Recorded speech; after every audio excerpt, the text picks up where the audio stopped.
Bienvenue en 2025 et c'est le premier podcast de l'année et pour ce premier podcast, je vous ai préparé quelque chose d'un peu particulier.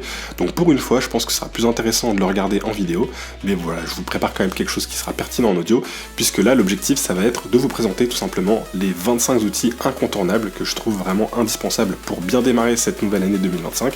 Et voilà, c'est des outils donc certains vous les connaîtrez peut-être, mais je pense que la majorité vous ne les connaîtrez pas, et surtout vous allez voir qu'ils vont vous permettre de gagner en productivité, en efficacité.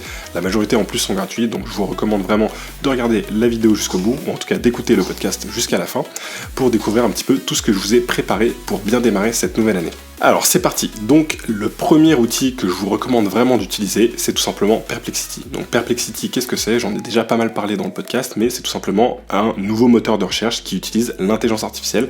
Donc tout simplement, vous allez sur le site Perplexity.ai et sur ce site-là, vous allez pouvoir faire votre recherche, mais plutôt que de faire une recherche avec des mots-clés qui peut être un peu parfois compliqué, là vous allez pouvoir faire votre recherche directement en langage naturel et tout simplement vous exprimer pour que vous n'ayez pas entre guillemets à chercher les mots-clés qui peuvent parfois être compliqués ou autres.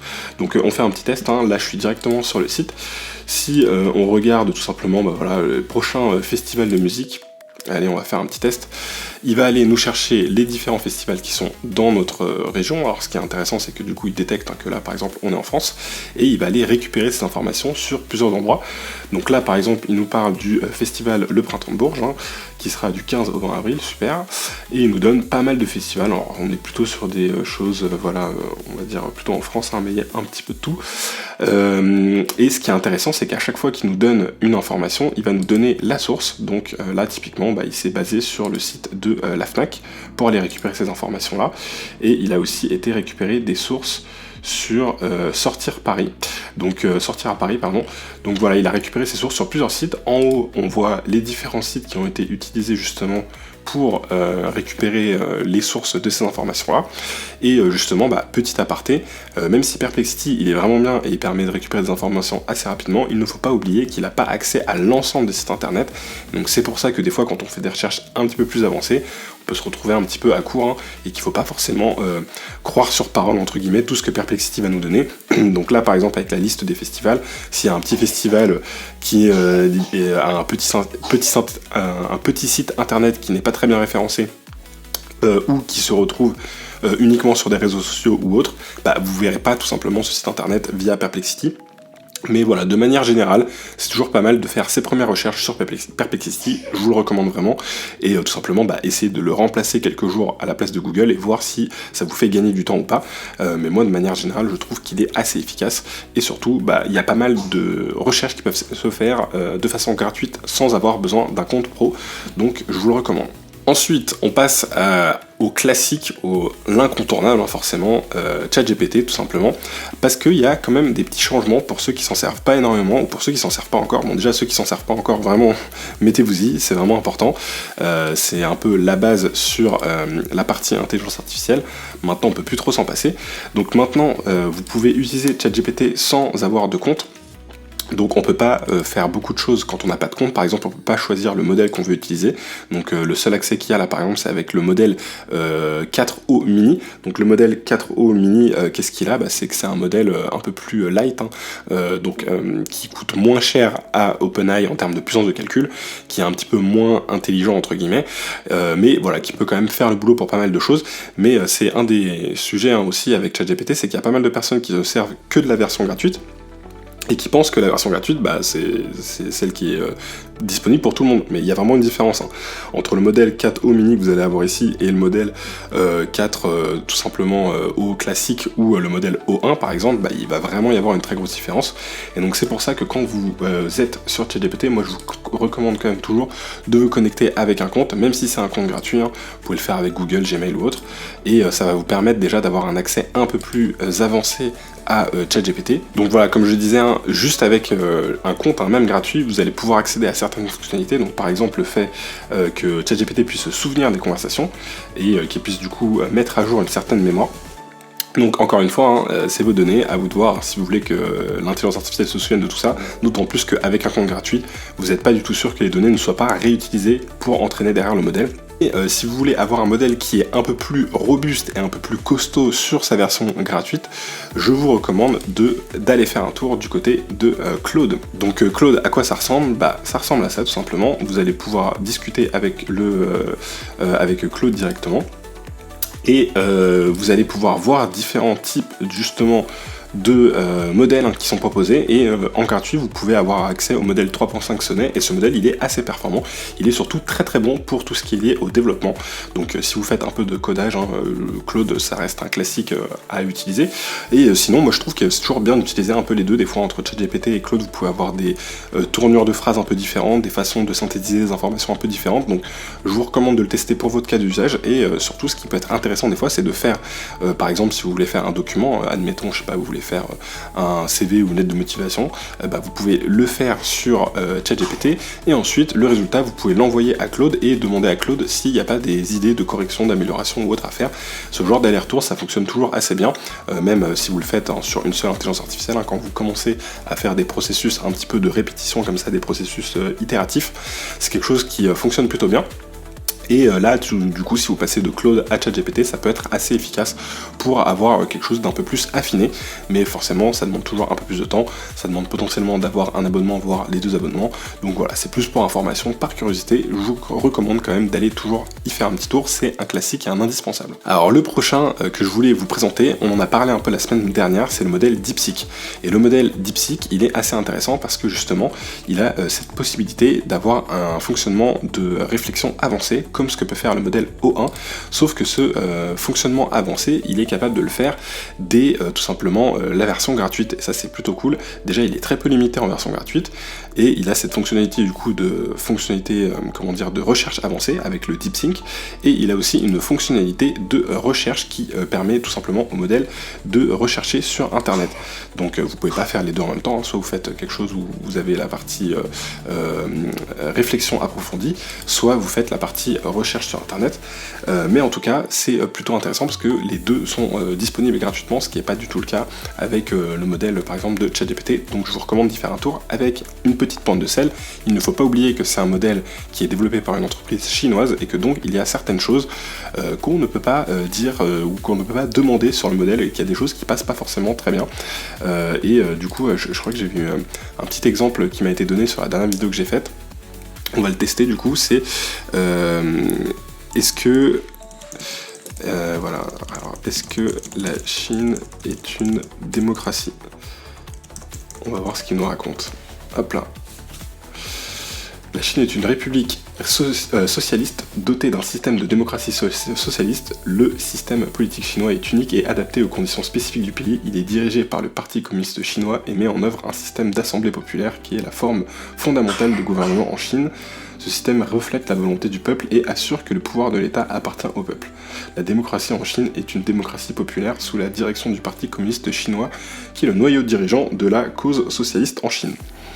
Faites le test avec ChatGPT, il vous répondra pas la même chose. Donc voilà, je vous laisse votre propre avis là-dessus, mais en tout cas, ça vous montre que c'est intéressant de naviguer entre différents modèles, mais avec une certaine pointe de sel. Typiquement, DeepSeek, vaut mieux pas lui parler de politique ou de choses liées à la Chine, mais par contre, si vous voulez travailler avec son modèle avancé et avec des problèmes par exemple de mathématiques ou ce genre de choses-là, il sera très très bon. Donc voilà, faut prendre les avantages là où ils sont. Et de toute façon, n'importe quel large language model, que ce soit donc DeepSeek ou ChatGPT, il y a toujours une certaine limitation, ou en tout cas un certain encadrement proposé par les développeurs. Donc par exemple, avec ChatGPT, vous ne pourrez pas travailler sur des informations personnelles, c'est quelque chose qui va bloquer.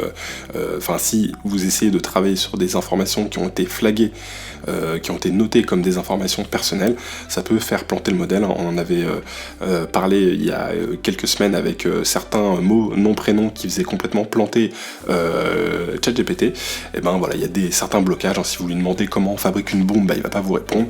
Il y a des choses comme ça qui ne passeront pas sur le modèle. Donc c'est pour ça aussi que des fois c'est intéressant de naviguer entre différents modèles. Et le prochain justement modèle que je voulais vous présenter, c'est tout simplement Mistral. Donc là on passe du côté français, donc c'est intéressant d'avoir accès à ce modèle-là si le côté vie privée, données privées et respect des réglementations européennes est un sujet sensible pour vous. Faites un tour du côté de Mistral. Ça vous permettra aussi de voir un petit peu ce qui se passe du côté de la France. En fait, si vous allez sur le site, vous pouvez directement accéder à leur espace qui s'appelle Le Chat. Donc petit jeu de mots sympa, hein, c'est pas un chat cette fois-ci, c'est un chat. Et vous allez pouvoir tout simplement accéder à différents modèles. Il y a pas mal de fonctionnalités qui sont disponibles gratuitement. Vous avez la fonctionnalité par exemple de recherche web, vous avez la fonctionnalité Canvas qui vous permet de mettre en page quelque chose, et vous avez aussi la génération d'images qui est disponible. Donc si on lui demande par exemple raconte-moi une histoire pour enfants, sur une IA qui fait du surf. Tout rapprochement avec le podcast n'est qu'une coïncidence. Et donc, si on lui demande ça, par exemple, on va voir qu'avec la fonctionnalité Canvas, on va pouvoir mettre ça en page, un peu à la façon d'un texte. Et c'est une fonctionnalité aussi qui est disponible sur ChatGPT, qui nous permet aussi de réduire le texte, le rallonger, etc. Mais ça permet une mise en page un peu plus propre, on va dire. Et surtout, si vous faites un peu de développement ou ce genre de choses-là, c'est assez pratique parce que ça va vous permettre de séparer les blocs de développement. Donc voilà, le modèle il fonctionne bien pour des petites tâches assez simples. Ça vaut le coup d'aller y faire un tour. Maintenant, voilà, c'est pas, on va être honnête, c'est pas le meilleur modèle qui existe. Donc il faut pas non plus, si vous avez vraiment besoin de performance, c'est pas forcément le modèle à privilégier, mais bon, toujours sympa d'avoir accès encore une fois à un modèle qui est disponible gratuitement et qui fonctionne assez bien. Il a quand même le fait de fonctionner très bien quand même en français, puisque c'est un modèle qui a été entraîné dans un esprit un peu multilingue et européen, et donc du coup il a la tendance à quand même bien gérer, notamment le français, mais aussi par exemple l'allemand, l'italien, ou d'autres langues comme ça, ce qui est pas tout le temps le cas d'autres modèles, par exemple Claude, je trouve que des fois, c'est pas non plus son super fort de passer d'une langue à l'autre, donc ça vaut toujours le coup justement de tester un petit peu ce qui peut se passer autre part. Le prochain outil que je voulais vous présenter, j'arrête pas d'en parler dans le podcast, celui-ci il est vraiment indispensable, c'est un super outil, vraiment, il est gratuit déjà, donc premier avantage, il est ultra puissant, honnêtement là si on compare les benchmarks, les outils qui nous sont sortis sont les meilleurs, et il a énormément de fonctionnalités. Le seul petit défaut on va dire, c'est que l'interface elle est peut-être un peu plus elle est un peu moins sympathique, on va dire, l'interface elle est un peu plus geek entre guillemets, mais moi personnellement ça me dérange pas du tout, et ce qui est intéressant c'est les fonctionnalités qu'on peut avoir derrière, et justement là on nous donne bien plus la main sur ce que peut faire le modèle ou pas. Et donc ça, c'est tout simplement les modèles de Gemini qui sont disponibles via la plateforme Google AI Studio. Donc Google AI Studio, cette plateforme-là, elle est plus pensée à la base pour les développeurs qui ont besoin de tester justement les différents modèles et les différentes API, mais on peut y accéder en tant qu'utilisateur pour tester de notre côté et faire des demandes. Et donc du coup, ça fonctionne au final comme un chat classique, ou comme un chat GPT classique, sauf que là, on passe du coup via cette interface. Et donc pour s'y connecter, alors parfois il faut un VPN, mais pas tout le temps. J'ai pas tout à fait compris ce qui faisait que des fois ça fonctionnait, des fois ça fonctionnait pas.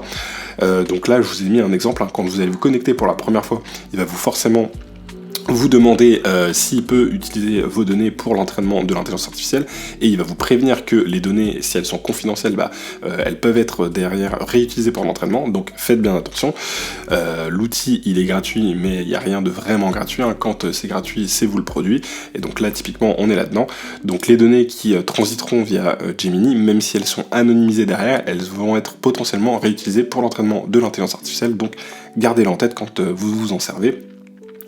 Mais voilà, une fois que vous avez accepté les conditions et que vous êtes sur la plateforme, ça ressemble un peu à un chat classique, sauf que là vous allez pouvoir sélectionner le modèle que vous voulez. Donc le dernier modèle qui est vraiment super puissant, c'est Gemini 2.0 Flash expérimental. Celui-ci il est vraiment très puissant, et surtout le Thinking expérimental. Donc le Flash expérimental il est juste très bon de façon générale, c'est plus comme un modèle comme le 4 GPT-4o, et le modèle Thinking expérimental, celui-ci il fonctionne comme le modèle O1, c'est-à-dire avec un processus récursif de réflexion comme le mode DeepSync qu'il y avait dans DeepSeek, qui va permettre de faire de résoudre des problèmes bien plus complexes. Et l'avantage par contre, le désavantage par contre du thinking expérimental, c'est que vous allez le voir là juste ici, vous avez le nombre de tokens, donc c'est la taille que peut faire un peu la conversation, qui est réduit forcément parce que vu qu'il a besoin de faire ce processus itératif, il a besoin de beaucoup plus de tokens lui en interne pour faire son processus de réflexion. Mais ça de toute façon le même défaut existe chez O1, le même défaut existe chez DeepSeek, c'est que vu que les modèles ils les font réfléchir sur eux-mêmes, ils ont besoin de beaucoup plus de tokens pour cette partie réflexion, et donc forcément la disposition des tokens est beaucoup moins élevée. Mais ce qui va nous intéresser, c'est justement le modèle Gemini 2.0 Flash expérimental qui lui a un nombre de tokens de 1 million. Et 1 million de tokens, c'est 5 fois plus c'est 10 fois plus à peu près que ce que propose ChatGPT. Et ça va vous permettre tout simplement de donner des documents bien plus grands, bien plus conséquents. Un document de 300 pages, 400 pages, ça peut passer. Alors que si vous êtes sur un ChatGPT ou autre, vous ne pourrez pas réussir à scanner des documents qui sont aussi grands. Alors je vous montrerai à la fin de la vidéo comment on pourrait faire ça de façon autre, mais en fait là l'intérêt c'est qu'il garde vraiment tout en mémoire et qu'il a une très bonne capacité de se souvenir de chaque détail du document. Donc même si c'est pas encore parfait, il a vraiment cette capacité de bien ingérer des gros volumes de données, et il peut le faire aussi sur différents formats. Ça peut être en audio, ça peut être du texte, du PDF ou autre. Donc voilà, ça c'est super intéressant. La possibilité, donc comme je vous le disais, de choisir les modèles qui vous intéressent. Donc les modèles qui vont vous intéresser, c'est vraiment la partie Gemini. Il y a d'autres modèles comme le modèle Gemma, mais ça je vous recommande pas du tout. Et le modèle que je vais vraiment vous recommander, ça va être le 2.0 Flash expérimental et le 2.0 Thinking expérimental, avec des possibilités qui sont intéressantes. La possibilité qui s'appelle Grounding, donc le nom n'est pas très bien donné. Grounding, qu'est-ce que ça vous permet? Ça vous permet tout simplement de faire des recherches sur Internet. Donc quand vous allez lui faire une demande, il va aller rechercher directement les sources sur Internet. Liste des prochains festivals en France par exemple. On va voir ce qu'il nous dit, parce qu'on avait fait le test justement avec... je sais même plus, avec Perplexity, voilà. Et donc là, on va voir un petit peu s'il nous sort des choses intéressantes. Ça a l'air quand même d'être assez précis tout ça. Et voilà, là, vous nous a fait, je trouve, une réponse, si on compare à Perplexity, qui au final, je trouve, au moins tout autant complète, si c'est pas plus complète. Je trouve qu'il y a beaucoup plus de détails, par exemple. Là, il y a des choses à Paris. On a beaucoup plus de choses, si on compare avec ce que Perplexity nous avait sorti. Et ce qui est intéressant, c'est qu'il nous donne toutes les sources, et là il a beaucoup plus de sources que Perplexity. Perplexity sur la même question il est avec 2 sources, là on a 7 sources différentes, donc je trouve que voilà, il va faire des recherches qui sont un peu plus approfondies, et il va même nous donner des suggestions de recherche Google. Donc ça c'est une des fonctionnalités vraiment hyper utiles que je vous recommande de regarder. Et voilà, je pense que sinon globalement je vous ai présenté un petit peu l'essentiel de la plateforme. Le petit bonus quand même, c'est la partie Stream Real Time. Donc Stream Real Time, ça vous permet tout simplement de discuter avec Gemini, et il comprend le français, vous pouvez discuter avec lui dans différentes langues. C'est un petit peu comme le modèle de ChatGPT de voix avancée, sauf que ce modèle là de ChatGPT, il est disponible uniquement si vous payez. Là vous pouvez le faire et ça ne vous coûtera rien. Donc vraiment c'est pour ça que je recommande l'utilisation de ce modèle, parce que en accès gratuit, ce qu'il propose c'est super impressionnant. Et on passe à la suite avec toujours une application de chez Google qui est NotebookLM, que je vais vous montrer tout de suite. Donc NotebookLM, c'est pareil, c'est un peu comme comme Google AI Studio. Parfois, j'ai besoin d'un VPN, sur les premières connexions, j'ai déjà eu besoin d'un VPN pour m'y connecter, mais pas tout le temps. Donc je vous recommande de faire un petit test et de m'envoyer un petit message ou de laisser un message sur la vidéo pour me dire si ça a fonctionné pour vous ou pas. Mais voilà, en tout cas, là par exemple, j'y accède sans VPN, et vous pouvez tout simplement, donc là je vous ai pris un exemple, où j'ai pris une vidéo qui était une vidéo YouTube à Paris, les 10 choses incontournables à faire à Paris, et la page Wikipédia de Paris, et en fait vous pouvez ajouter tout simplement tout un tas de sources. Vous pouvez ajouter des documents à vous, des documents qui viennent de votre Google Drive, des sites internet. Ce qui est bien, c'est que là on lui donne exactement le site qu'on veut, donc ça peut être Wikipédia, ça peut être n'importe quoi. Ce qui est intéressant, c'est que quand vous faites des recherches sur le modèle de recherche comme Perplexity ou comme celui qui est dans Google AI Studio, la liste des sites internet qu'il consulte, elle est assez limitée. Là, vous allez pouvoir vraiment lui donner les sites exacts que vous voulez utiliser. Donc là, j'ai pris une page Wikipédia, j'ai pris une vidéo YouTube. Vous pouvez aussi lui donner du texte, des notes, c'est des choses que vous avez pu noter ou autre. Bref, vous pouvez donner 50 documents au total. Ça peut être un mélange de l'audio, ça peut être voilà, un bout d'audio qui vient d'une conférence. Enfin, on peut vraiment accumuler énormément d'infos. Et après, l'idée, c'est qu'on peut tout simplement discuter et poser des questions, tout simplement. Donc, donne-moi un top 5 des choses à faire à Paris. Et là du coup il va nous donner des petites choses à faire qui vont se baser sur la vidéo, qui vont se baser sur la page Wikipédia et qui va nous donner du coup les références. Donc là par exemple la Tour Eiffel, et du coup il va nous donner la référence qui vient d'une transcription du texte qui provient de la vidéo, et il va nous donner du coup sa source à chaque fois. Donc là par exemple ça vient de la vidéo, et je pense que de toute façon là quasiment tout va être sur des références de la vidéo, puisque oui non là il y a même des références qui nous viennent de Wikipédia. Donc on voit là sur la gauche on a la bon, désolé pour ceux qui écoutent le podcast, hein, mais donc on peut avoir du coup des références directement qui viennent de la page Wikipédia. Ça nous donne bien toutes les infos, et on peut surtout, ce qui est intéressant, créer un podcast qui va nous permettre d'écouter du coup une conversation entre deux intervenants qui vont du coup nous résumer un petit peu tout ce qu'on leur a donné en termes de données. Et là le seul défaut pour le coup, c'est que pour l'instant ce n'est disponible que en anglais. Alors il y a un moment donné on pouvait faire un prompt et on pouvait du coup réussir à les faire parler en français, mais vous verrez à la toute fin de la vidéo je vous montrerai une dernière solution qui vous permet quand même de le faire via une autre interface de Google. Là c'est le petit secret pour ceux qui restent jusqu'à la fin. Le prochain outil que je voulais vous présenter, il s'appelle présentation.ai. Donc si vous en avez marre de faire des PowerPoint, si vous en avez marre de convertir un document très long en présentation, bah, c'est un des outils qu'il faut regarder. Donc là par exemple j'ai pris le script de mon épisode précédent que je lui ai donné quand j'ai créé du coup tout ça, et bah, vous allez voir que voilà, il m'a fait des petits slides très sympathiques, il m'a résumé les différents points importants, c'est fait de façon un petit peu design, il y a des slides où il a carrément rajouté des photos, je pense que d'ailleurs que ces photos sont très probablement générées par IA, ou peut-être que certaines proviennent de banques de photos, enfin à voir.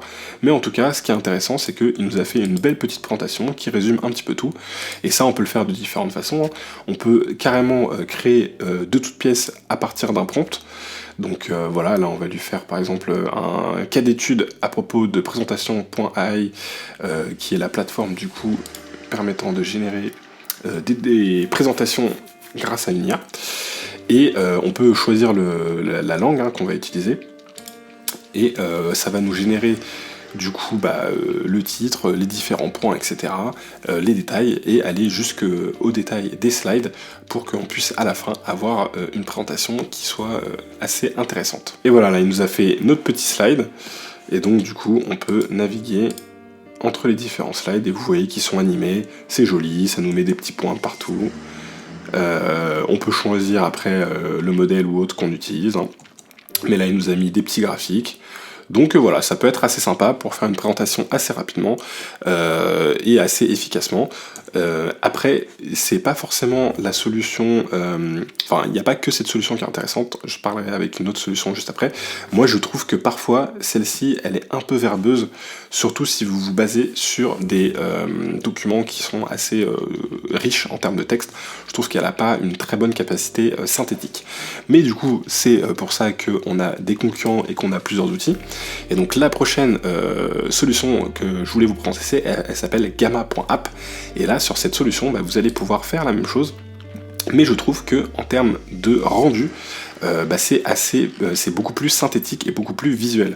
Donc là par exemple j'avais résumé tout simplement un des scripts de mes épisodes, et donc déjà ce qui est assez intéressant c'est qu'il a pu générer des images du coup directement liées à ce script.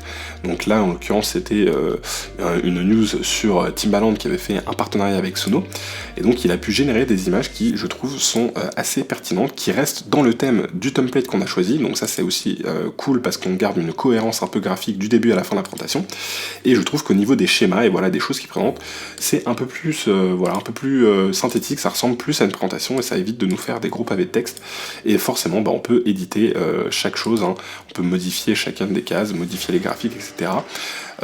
Donc voilà, ça se fait assez facilement, et on peut encore une fois créer à partir de l'IA depuis zéro. et ne pas forcément se baser sur un document, mais on peut aussi tout simplement se baser sur un lien d'un site internet, d'une URL. Donc ça peut être aussi quelque chose d'assez intéressant si vous avez déjà par exemple un article de blog sur internet que vous voulez résumer sous forme de présentation, bah, vous pourrez le faire via cette application qui pareil est disponible avec un accès assez limité, mais en tout cas vous pourrez générer quelques présentations gratuitement. Vous pouvez tout simplement choisir votre thème. Il y a pas mal de thèmes différents, on va en prendre un peu au hasard. Allez, on prend celui-là. Et ensuite vous pouvez tout simplement générer votre présentation. Donc c'est plutôt sympa, je trouve l'application un peu plus sympa en termes de design en tout cas que présentation.ai, mais au moins vous avez la possibilité d'aller regarder les deux. Et donc là il nous a fait par exemple une super présentation, vous avez vu, il a généré les images, il nous a généré des choses qui sont je trouve assez graphiques. Et voilà, ça nous fait un rendu qui est plutôt sympathique et où en plus la qualité des images générées est assez bonne, donc ça fait vraiment tout en un. Le prochain outil dont je voulais vous parler, il s'appelle Napkin, et celui-ci, il va vous permettre de tout simplement générer des graphiques. Donc là, si vous n'avez pas envie de générer toute une présentation, mais vous voulez juste générer quelques graphiques que vous allez intégrer à une présentation déjà existante, bah cet outil marche plutôt bien. Vous pouvez lui donner tout simplement du texte. Donc là, c'est pareil, j'ai repris un transcript d'un de mes épisodes, et à partir de là, bah, il va pouvoir vous faire des petits graphiques que vous pourrez modifier. Donc là, il m'a fait une petite ampoule sympathique. Il va vous faire voilà, des petits icônes, des trucs assez sympathiques. Donc un outil plutôt pratique que vous pouvez tout simplement utiliser en utilisant pareil l'intelligence artificielle directement, ou plutôt en utilisant des ressources qui viennent de votre texte à vous, et comme ça bah, voilà, vous partez pas de zéro, mais en tout cas la partie génération avec le modèle d'intelligence artificielle elle fonctionne aussi plutôt bien. Et elle va vous permettre du coup de générer aussi vos graphiques par rapport à tout ça. Donc une fois que le texte a été généré, là il suffit tout simplement d'appuyer sur le petit éclair au niveau d'une partie du texte, et c'est comme ça qu'il va vous proposer un graphique, et il peut vous proposer tout simplement plusieurs designs, voilà, plusieurs façons de mettre en avant un petit peu le propos. Et c'est ça qui est assez intéressant, c'est que ça vous permet de choisir plein de designs assez facilement. Donc vous partez juste de votre morceau de texte, et à partir de là, vous allez pouvoir générer différents graphiques. Donc je trouve que là, si vous avez vraiment besoin d'une utilisation assez fine pour faire des documents assez précis, ça va vous faire gagner énormément de temps, et vous allez juste avoir à faire votre document, et puis à partir de ce document-là, derrière, vous allez pouvoir faire tous ces graphiques assez facilement, les modifier, les intégrer de façon diverse et variée. Donc voilà, l'outil est quand même assez utile, et encore une fois il est disponible avec un usage assez avancé de façon gratuite, donc je vous recommande vraiment d'aller y faire un tour. Alors ensuite le prochain outil, il était payant au tout début, mais maintenant il offre quelque chose de gratuit, enfin il offre une partie de son service en gratuit. Alors vous ne pourrez pas générer énormément de vidéos, mais vous pourrez en générer quelques-unes. C'est tout simplement le logiciel, le site internet iGen. Donc iGen, qu'est-ce que ça permet de faire? Ça permet de faire des clones. Donc vous prenez un morceau de vidéo, en gros vous filmez 2 minutes, ou vous filmez une personne 2 minutes, et à partir de ces 2 minutes de vidéo, il va pouvoir générer une vidéo qui dit n'importe quoi dans n'importe quelle langue. Donc c'est super pratique, vous avez juste à vous filmer une fois, et à partir de ça, il va pouvoir recopier votre ton de voix, il va pouvoir recopier la synchronisation labiale, et dire n'importe quoi dans n'importe quelle langue. Donc c'est super intéressant si vous voulez par exemple faire du doublage de certaines de vos vidéos, et c'est surtout super intéressant si, comme moi, parfois vous oubliez d'enregistrer avec la caméra. Ça m'est déjà arrivé que ma caméra coupe au milieu d'un épisode par exemple, et donc j'ai utilisé iGen pour tout simplement compléter ce qui avait disparu de la discussion, de la conversation. Et si c'est des petits morceaux de vidéo, ça se voit pas forcément, et moi ça me permet aussi quand je fais les vidéos sur YouTube de tout simplement illustrer un petit peu ce qu'on a pu le sujet du coup qu'on a pu voir. Donc par exemple sur l'épisode que j'avais fait avec la discussion spéciale avec le Père Noël, j'ai pu générer du coup avec l'avatar que iGen proposait, parce que iGen propose ses propres avatars, j'ai pu générer une petite vidéo du Père Noël qui du coup était synchronisé avec la voix de ChatGPT, avec le mode de Noël qu'ils avaient sorti, où on avait la voix du Père Noël dans le système Advanced Mode. Donc ça vous permet de faire ce genre de choses là. Si vous êtes plutôt du côté business, ils ont énormément d'avatars qui sont plus orientés on va dire influenceurs, donc ça vous permet de voir des influenceurs, ou en tout cas d'avoir différents avatars possibles. Donc c'est des vraies personnes qui ont été filmées, c'est pas des intelligences artificielles qui sont sur ces vidéos là. L'intelligence artificielle elle fait juste la partie synchronisation labiale et génération de la voix, mais en tout cas ça vous permet tout simplement de générer des vidéos à partir des différents avatars qui sont proposés, ou de créer tout simplement le vôtre. Et en plus maintenant ils ont même la possibilité de faire des avatars qui sont en mouvement, ce qui fait que c'est encore plus naturel, puisque vu que là la vidéo elle a été filmée avec quelqu'un qui se déplaçait, ça devient vraiment difficile de se rendre compte que ça a été généré tout simplement par une IA. Donc il y a pas mal de choses qui sont disponibles, et ils ont un petit peu changé leur fonctionnement. Au tout début il fallait payer par vidéo générée, et maintenant en fait il faut payer tout simplement un abonnement à l'année, donc c'est un gros investissement, donc il faut vraiment être sûr qu'on va s'en servir. Mais par contre une fois que c'est fait, on a plus de limitations sur la génération, on est limité en durée, mais par contre on peut générer en illimité. Donc voilà, si vous faites du contenu vidéo, ça peut être quelque chose de très utile. Imaginez si vous n'avez pas à chaque fois besoin de sortir votre caméra, etc. Vous avez juste à vous enregistrer une fois 2 minutes, et ensuite vous recopiez à l'infini la vidéo, les différentes vidéos, en tout cas avec un texte qui peut changer, un script qui peut changer à chaque fois. Ensuite, le prochain site que je voulais vous présenter, là c'est plus sur la génération d'images, c'est le site Glyph. Donc Glyph c'est assez intéressant parce que ça va vous permettre tout simplement de générer des images avec différents modèles disponibles, et surtout des modèles qui ont été entraînés un petit peu différemment et qui peuvent être proposés par la communauté. Donc là par exemple si on regarde, vous allez avoir des modèles qui vont générer par exemple des mèmes, qui vont générer des images avec un effet de carte de Noël, qui vont générer avec certains styles. Et ça va vraiment respecter, en tout cas les modèles vont vraiment respecter ce que l'on veut. Donc vous pouvez chercher un peu un style de génération d'images qui vous plaît. Donc voilà, par exemple là il y a un style comics, il y a un style super-héros comics, il y a des styles un petit peu plus peints, des styles de mini-figurines, vous avez un petit peu tout, vous avez même de la génération de vidéos. Donc la génération de vidéos elle n'est pas super qualitative, mais bon voilà, c'est toujours ça de prix. Vous avez un style un peu génération de photos qui ont un style de photos prises dans les années 2000, dans le début des années 2000 de début de l'ère digitale, donc elles sont un peu avec un look un peu vieilli, pixelisé, etc. Donc il y a pas mal de possibilités, c'est ça qui est assez intéressant. Vous pouvez générer des images gratuitement, donc ça en fait aussi un outil du coup que je trouve indispensable.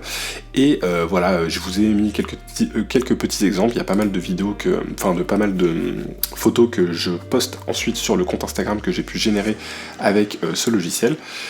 Donc voilà, là par exemple avec un mode qui faisait des effets de petites figurines. Donc pour ceux qui écoutent le podcast, vous pouvez toujours faire un petit tour sur le compte Instagram pour voir un peu à quoi ça ressemble. Mais en tout cas, c'est un outil que je vous recommande, puisque encore une fois, il est disponible gratuitement et qui vous permet de générer des images dans plein de styles différents et de façon assez précise. Alors l'outil suivant, il va vous permettre de faire ce qu'on appelle du face swapping. Donc qu'est-ce que c'est ? C'est tout simplement de coller la tête d'une personne sur une autre image. Donc c'est un peu une méthode de deepfake tout simplement. Et pourquoi cet outil il est intéressant ? Parce qu'il vous permet de le faire de façon gratuite. Vous n'avez même pas besoin de créer un compte. Vous mettez l'image d'origine, vous mettez l'image du visage que vous voulez coller sur ce visage, sur cette photo d'origine, et il va vous faire cette inversion. Alors le résultat il n'est pas parfait, c'est pas toujours incroyable. Là je vous ai fait un petit exemple avec Josh où j'ai essayé de caler la tête de Emmanuel Macron, ça n'a pas très bien marché, mais en même temps on part d'une photo à la base qui est une photo qui a été elle-même générée par une IA, donc c'est pas forcément le meilleur exemple, et j'ai pris une photo aussi cible qui était un petit peu sombre, donc c'est pas forcément l'idéal, mais en tout cas vous pouvez jouer un petit peu avec et vous amuser à faire vos propres swaps de visage. Mais c'est aussi pour montrer, je voulais aussi vous parler de cet outil pour vous montrer à quel point c'est aujourd'hui facile de faire des deepfakes.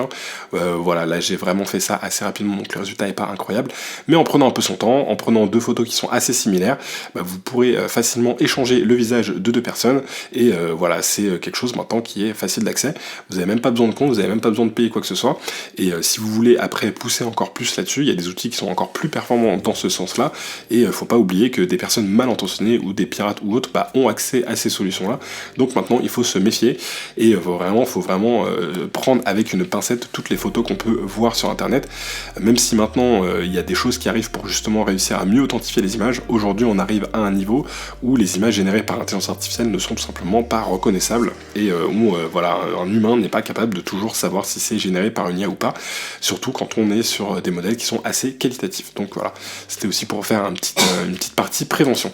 Le prochain outil dont je voulais vous parler, il s'appelle Créa, et là on est aussi sur de la génération d'images, et on est aussi sur un outil qui est disponible gratuitement, et je le trouve assez sympa parce que tout simplement il va vous vous proposer de la génération avec des choses un peu différentes. Donc par exemple, il a un mode real time. Donc qu'est-ce que c'est que le mode de génération real time? Il va pouvoir tout simplement générer des choses en temps réel. Donc là, vous voyez que sur la gauche, j'ai une photo d'une forêt, j'ai une espèce de zone ici bleue qui va du coup faire que ça va générer de l'eau sur l'image finale, et j'ai un espèce de gros cercle qui là est pour l'instant rose, qui va un peu tout simplement générer un puits de lumière.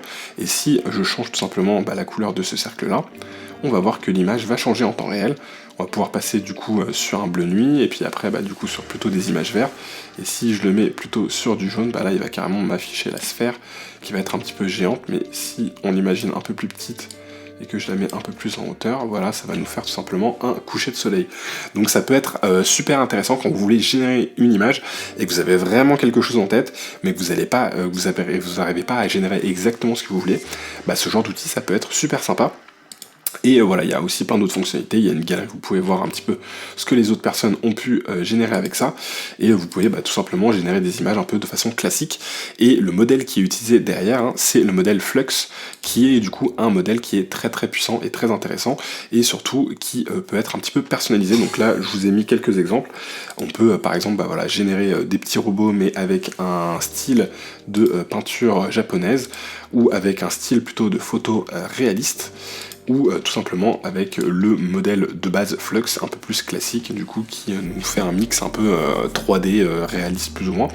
Et ce modèle Flux, il est très puissant, et l'intérêt c'est qu'il est surtout open source, et donc c'est pour ça qu'il y a plein de plateformes comme Crea, comme celle que je vous ai montré juste avant, Glyph. Tout ça, ça utilise des modèles qui sont souvent open source, qui sont entraînés par la communauté, modifiés par la communauté, et ces sites internet comme Crea, eux ce qu'ils proposent, c'est surtout la puissance de calcul derrière. Ils ont les serveurs qui permettent de calculer toutes ces images, ça vous évite de devoir aussi installer tout ça chez vous, et donc c'est un peu comme ça aussi que leur business model fonctionne, c'est que l'idée c'est de vous attirer avec cette génération d'images, et si vous êtes un gros utilisateur, de tout simplement vous simplifier la vie, et que plutôt que vous fassiez votre installation sur votre ordinateur ou votre serveur, il gère tout, il s'occupe de tout, et vous pouvez générer vos modèles de cette façon, de façon assez rapide et simplifiée. Et ça nous amène au prochain modèle qui est un peu un indispensable, c'est Midjourney. Donc Midjourney, j'en parle parce que c'était un peu le gros premier modèle qui était arrivé. Donc là, je vous mets un petit peu quelques exemples de ce que j'ai pu générer avec. Il a toujours un style qui est assez bon, je trouve. Ça vaut toujours le coup, je trouve, de s'en servir si vous avez besoin vraiment de générer beaucoup d'images. Il a souvent un rendu qui est assez bon. Mais voilà, maintenant il a quand même de véritables concurrents, donc il faut quand même regarder un petit peu ce qui se passe chez la concurrence. Mais ils ont aussi ajouté pas mal de fonctionnalités, donc maintenant sur Midjourney vous allez pouvoir sélectionner des zones de votre image et modifier uniquement ces zones là. Donc ça peut être assez intéressant, surtout si vous reprenez une photo qui est déjà existante. C'est un petit peu un Photoshop boosté à l'IA, mais par contre le défaut c'est que Midjourney il est uniquement disponible de façon payante, il n'y a pas de possibilité d'avoir un compte gratuit. Avec le compte gratuit vous pourrez juste voir ce que fait la communauté. Ça peut toujours être intéressant de voir les images générées par d'autres personnes, elles peuvent peut-être être elles-mêmes utilisées, c'est des choses que vous pourriez utiliser de votre côté pour illustrer des choses ou quoi, mais voilà, si vous voulez vous-même générer vos images, il faudra absolument que vous payiez, et ça c'est un petit peu le petit défaut, puisque les autres outils que je vous ai montrés vous permettent de générer des images qui sont aussi qualitatives, mais ça de façon gratuite. Ensuite, le prochain outil, il s'appelle Recraft. Et là, Recraft, son intérêt pour moi, c'est la partie texte. En fait, sur cet outil-là, vous allez pouvoir tout simplement générer une image et choisir une zone de texte. Et ça va vous permettre justement de pouvoir directement choisir ce qui va être écrit dans votre génération d'images. Et ça, c'est pas tout le temps simple quand on veut faire intervenir du texte dans des images. C'est souvent compliqué. Et donc là, avec cet outil Recraft, voilà, je vous ai mis un petit exemple. Là, vous allez pouvoir générer avec un prompt. Donc là, j'ai généré 2 robots géants, c'était pour montrer le combat entre Google et OpenAI. Et d'un côté, j'ai écrit Google, de l'autre côté, j'ai écrit OpenAI. Et donc, du coup, là, le texte est parfaitement respecté, il n'y a pas d'erreur. Et en fait, ça, vous avez juste à écrire justement les zones de texte où vous voulez les cibler, etc. Et ça va vous permettre de générer voilà, le texte comme vous le désirez, dans le style qui va bien de la génération d'images. Derrière, ça utilise aussi du Flux comme modèle. Mais voilà, je trouvais que là, l'avantage sur cet outil, c'était vraiment la partie texte, où vous allez pouvoir générer autant de textes que vous le voulez, même des textes très très longs, et les intégrer à votre image de façon très réaliste. Ensuite, on va passer du côté de la génération de vidéos. Donc pour ceux qui ont un compte ChatGPT payant, maintenant vous avez la possibilité d'utiliser le modèle Sora. Donc il vous faudra un VPN pour y avoir accès. C'est un modèle de génération de vidéos qui est quand même assez performant. Il y a aussi le modèle VO2 de Google qui va bientôt arriver. Mais voilà, les premiers tests qui sont en train de sortir montrent que ce modèle est super bon. Mais si vous voulez générer de la vidéo sans avoir à payer, vous pouvez tout simplement utiliser le site Runway ML. Et Runway ML, il vous permet aujourd'hui de générer des vidéos à partir d'une image. Vous ne pouvez pas les générer à partir de zéro sans un compte payant. Vous pouvez le faire avec le compte payant, mais avec le compte gratuit, vous allez juste devoir importer une image. Et donc là, je vous ai mis un petit exemple. Si vous importez une image de mi-journée, vous lui demandez de l'animer, il va vous pouvoir vous faire une petite animation très sympathique. Donc ça peut être utile. Il y a la possibilité de générer avec le système de crédit quelques vidéos de façon gratuite. Donc ça peut être sympa pour commencer à tester la génération de vidéos ou pour pouvoir du coup, je sais pas moi, l'intégrer à des vidéos sur les réseaux sociaux ou autres sur lesquels vous bossez pour pouvoir un peu tester à quoi sert le modèle. Ça peut toujours être sympa, même si c'est pas aujourd'hui le meilleur modèle existant dans ce domaine-là. Alors, le prochain modèle, il est assez sympathique, il est proposé par Google et il s'appelle Whisk. Alors, défaut de ce modèle-là, il sera disponible uniquement avec un VPN. C'est un peu le problème avec tous les outils Google, c'est que globalement, si vous voulez accéder aux derniers outils, il vous faut un VPN parce que Google ne prend pas le risque de déployer en Europe suite à un petit peu à toutes les législations qu'il peut y avoir. Donc là, ce qui est intéressant, c'est que vous pouvez prendre tout simplement une photo de démonstration, puis une photo cible. Donc là je vous donne un exemple avec ici une petite peluche et une photo d'Emmanuel Macron, et il va vous générer un mix des deux en vous faisant une photo tout simplement qui va mixer le style que vous lui avez donné, donc là la peluche et la photo que vous lui avez donnée ensuite pour le résultat. Et ça peut être sympa pour faire justement un peu comme ce qu'on peut faire avec du face swapping, mais dans un style un petit peu différent. Et donc voilà un petit peu l'image que on a en sortie. Et en plus, il vous fait deux versions, c'est assez sympa. Vous pouvez le faire avec différents styles, ça vous permet de générer des images avec un peu plus de contrôle, et c'est disponible gratuitement. Donc voilà, toujours sympa à tester. Alors ensuite, je voulais parler un petit peu de la partie génération de musique. Donc ça intéressera pas forcément tout le monde, mais si vous vous intéressez un peu à la génération de musique avec l'IA, je vous recommande vraiment de regarder Suno. Donc Suno, je vais vous mettre quelques musiques un petit peu en exemple. C'est vraiment hyper impressionnant ce qu'ils sont capables de faire aujourd'hui. Ce qui est assez intéressant, c'est que la communauté, elle est en train un petit peu aussi de prendre de plus en plus en taille. Donc maintenant, ça peut être utilisé tout simplement pour écouter de la musique. Donc ce sera de la musique uniquement générée par intelligence artificielle, mais voilà, la plateforme est gratuite et disponible pour si vous voulez juste en tout cas écouter de la musique. Et si vous voulez en générer, vous pourrez en générer, pas avec le dernier modèle disponible, avec un compte gratuit vous pourrez pas faire ça, mais vous pourrez quand même générer des musiques gratuitement. Vous pouvez générer vos paroles par exemple avec un autre modèle comme ChatGPT ou autre, et ensuite donner ces paroles là à Suno pour avoir des paroles qui sont du coup des paroles que vous aurez qui auront été un peu écrites dans un style un peu plus approfondi, ou sinon vous pouvez tout simplement laisser le modèle écrire ses paroles. C'est pas forcément tout le temps les meilleures paroles possibles quand c'est Suno qui génère directement les paroles, mais voilà, de votre côté vous pouvez tout simplement ou même je sais pas moi, faire une reprise d'une chanson qui existe. C'est quelque chose qui sera possible avec ce modèle là. Et ce qui est intéressant aussi, c'est que maintenant, le modèle, il vous permet aussi de créer des musiques à partir d'autres morceaux. Donc ça peut être assez intéressant. Vous pouvez par exemple ajouter un petit peu d'audio, donc par exemple quelque chose que vous avez murmuré ou je sais pas moi, quelques accords de guitare, quelques accords de piano. Vous pouvez tout simplement enregistrer tout ça ou sélectionner un bout de fichier audio, et Suno va pouvoir tout simplement vous remasteriser, vous refaire un petit peu le son tout simplement. Donc là par exemple je vais vous faire une petite démonstration avec l'introduction du podcast qu'on va un peu essayer de remixer avec justement Suno. On va essayer un peu d'écouter, de voir ce que ça peut donner. Donc ça c'est plutôt intéressant comme fonctionnalité. Si vous avez déjà peut-être un morceau de musique, un son d'introduction ou autre, vous pouvez tout simplement l'envoyer dans Suno pour en faire une nouvelle version. Et le deuxième outil que je voulais vous montrer sur la partie génération de musique, il s'appelle Udio, et je le trouve alors avec un peu moins de fonctionnalités, mais pareil vous pouvez le tester gratuitement, et je trouve qu'en fait la force de Udio c'est vraiment plutôt la complexité des instrumentales. Je trouve que vraiment il va faire des chansons qui vont être plus complexes, il va mieux gérer par exemple la stéréo, il va avoir plus de lignes d'instruments différents, on va entendre plus d'instruments que dans Suno. Suno vous allez souvent avoir juste une ligne de basse, une mélodie, une voix. Là avec Udio vous allez avoir vraiment énormément d'instruments en même temps, donc il est vraiment bon là-dessus. Mais par contre voilà, sur la voix il est un petit peu en dessous de Suno. Ce qui est intéressant, c'est de voir un petit peu que les deux là sont un peu en train de se tirer à la bourre. On verra lequel arrive à avoir le modèle le plus performant à la fin, et on verra aussi lequel arrivera à échapper à tous les soucis liés aux ayants droit, hein, puisque a priori que ce soit Suno ou que ce soit Udio, ils ont entraîné leur modèle d'intelligence artificielle sur des morceaux de musique qui sont protégés par les droits d'auteur, hein, mais voilà, en considérant que cette utilisation pour entraîner un modèle était un usage qui était le fair use, hein, qui respectait le fair use, hein, c'est-à-dire qui n'était pas un usage abusif. On verra si les différents procès liés à ça se passeront bien pour eux ou pas, mais en tout cas c'est intéressant de voir ce qui est possible d'être fait avec l'intelligence artificielle, mais bon, à garder en tête que quand même il y a très probablement des musiques protégées par les droits d'auteur qui ont été utilisées pour entraîner tous ces modèles, donc quand même à garder en tête quand on utilise tout ça. Ensuite, la prochaine application que je vais vous présenter, elle est disponible avec des fonctionnalités assez limitées de façon gratuite, mais je vous recommande quand même du coup de la tester avec sa version gratuite, et en version payante vous allez pouvoir faire beaucoup plus de choses. Mais qu'est-ce que c'est concrètement? Ça s'appelle Firefly, et ça vous permet de tout simplement avoir des transcripts de toutes vos réunions, ou en tout cas de tous les audios que vous pouvez lui donner.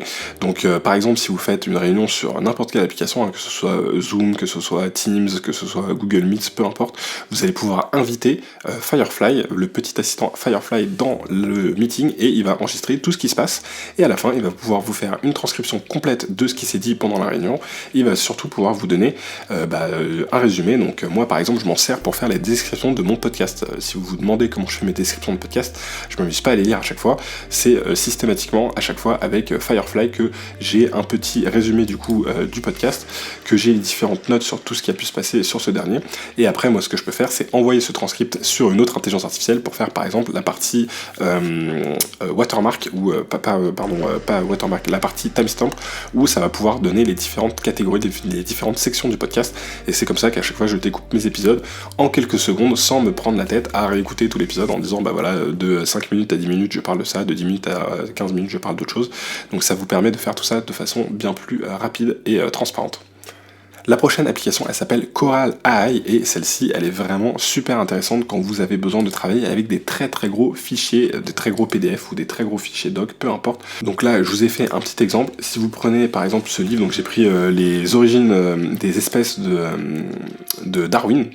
Donc c'est juste que c'était un bon exemple avec un livre libre de droit d'auteur qui faisait plus de 200 pages, et donc on va tout simplement ajouter ce document sur l'application, et derrière on va pouvoir poser des questions sur le document, et ça va pouvoir nous donner des références super spécifiques sur le document en question. Et en plus de ça, on peut poser nos questions dans n'importe quelle langue, hein, parce que l'avantage c'est que derrière c'est des large language models qui fonctionnent. Par exemple, on va lui dire donne-moi un exemple d'une évolution d'espèce, et on va voir un petit peu ce qu'il peut nous dire et quelle référence il peut nous donner. Et donc voilà, là il peut nous donner une référence avec tout simplement les chevaux qui ont subi des modifications au fil des générations. Et donc là, il y a des références, la page 140, la page 59, etc. On peut retrouver toutes les références de la page. Et ce qui est hyper impressionnant avec Coral AI, c'est qu'il va vraiment rien oublier. C'est super impressionnant dans le sens où on a beau lui donner des fichiers très volumineux, il est capable d'aller retrouver vraiment l'info bien spécifique qui nous intéresse, et il n'a pas le problème qu'on peut avoir des fois avec les larges langages modèles quand on leur donne des gros documents, le côté un peu mémoire de poisson rouge, ou en tout cas mémoire incomplète, où ils sont pas capables d'aller chercher toutes les informations.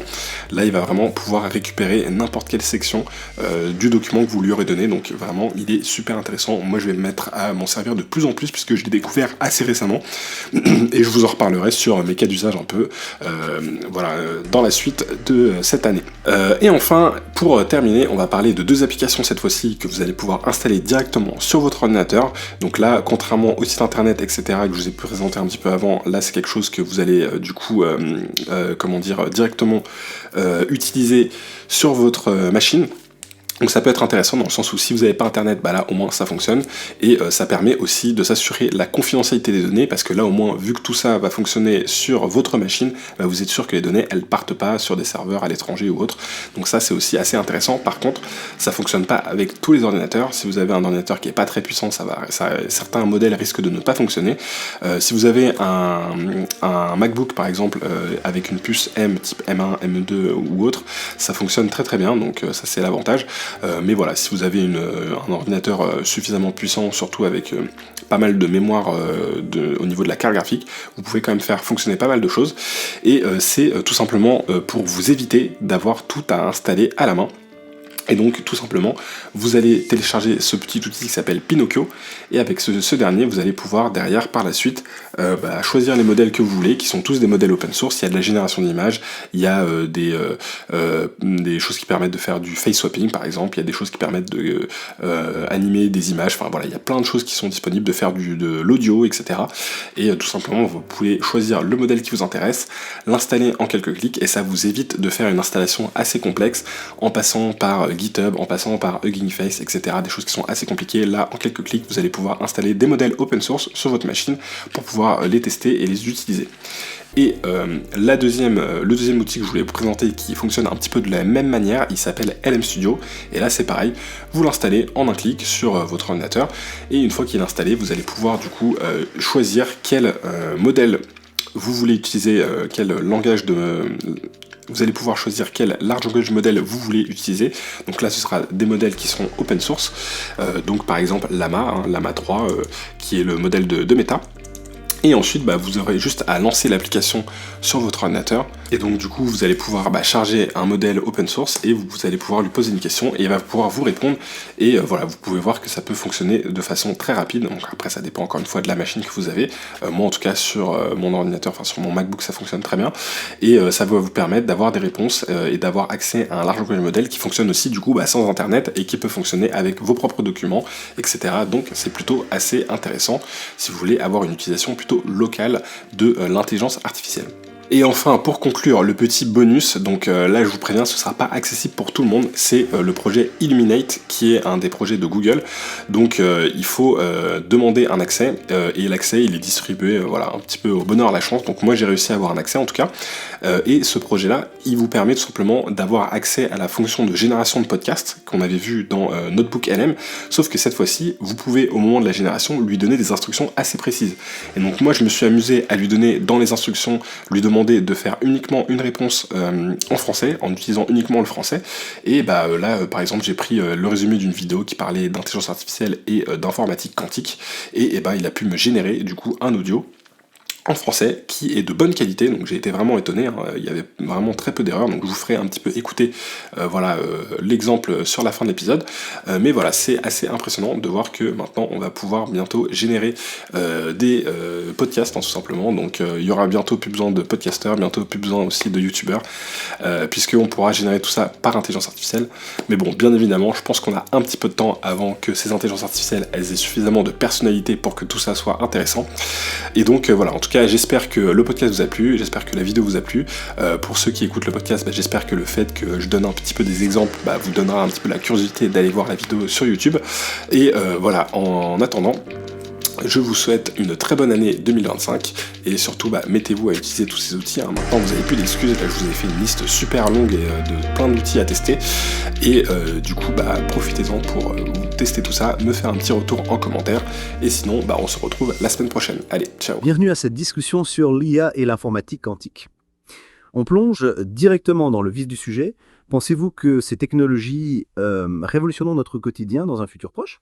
Absolument. L'impact potentiel est colossal. Imaginez un monde où les maladies sont diagnostiquées et traitées avec une précision inégalée grâce à l'IA et où les problèmes complexes, actuellement insolubles, sont résolus par l'informatique quantique. Un monde fascinant, certes, mais aussi potentiellement effrayant. Oui. N'y a-t-il pas des risques associés à un tel progrès technologique, des risques pour l'emploi, par exemple ? Bien sûr, il y a des défis à relever. L'adaptation du marché du travail sera cruciale, mais l'histoire nous montre que les progrès technologiques créent aussi de nouveaux emplois, souvent inattendus.